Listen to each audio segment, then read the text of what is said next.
രേഖാചിത്രം ട്രെയിലർ കണ്ടിരുന്നോ? ആസിഫ് അലി അനശ്വര രാജനും സ്റ്റാർ ചെയ്യുന്നു എന്നതല്ലാതെ വേറെ ഒരു ഇൻട്രസ്റ്റിംഗ് കാര്യം കൂടി ഉണ്ട് ആ സിനിമയ്ക്ക്. Welcome to celluloid studies. My name is Anand and today we are going to talk about alternate history cinema.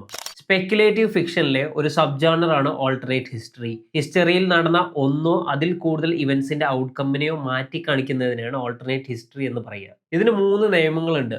ഒന്ന്, ഹിസ്റ്റോറിക്കൽ റെക്കോർഡ്സ് നിന്ന് ഡൈവേർജ് ചെയ്യുന്ന ഒരു പോയിന്റ്, അതായത് നമ്മുടെ പ്രസന്റിലാകാൻ പാടില്ല.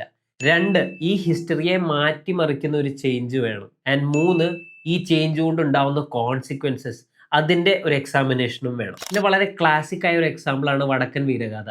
ഒറിജിനൽ ഫോക്ലോർ പ്രകാരം ചന്തുവാണ് ആരോമൽ ചേകവരെ കുത്തിക്കൊല്ലുന്നത്. പക്ഷേ സിനിമയിലേക്ക് വന്നപ്പോൾ ആരോമൽ ചേകവർ അറിയാതെ സ്വയം കുത്തുകയാണ് ചെയ്യുന്നത്. ഇതേപോലുള്ള ഒരു സിനിമയാണ് ക്വന്റൻ ടാരന്റിനോന്റെ once upon a time in Hollywood. ശരിക്കും ചാൾസ് മാൻസൺ ആണ് എല്ലാവരെയും മേർഡർ ചെയ്യുന്നത്. പക്ഷേ സിനിമയിൽ വന്നപ്പോൾ ചാൾസ് മാൻസൺ ആണ് കൊല്ലപ്പെടുന്നത്. നിങ്ങൾക്കറിയാവുന്ന ഓൾട്ടർനേറ്റ് ഹിസ്റ്ററി സിനിമകൾ ഏതൊക്കെയാ? Comment down below, and as always, follow Celluloid Rankings for more.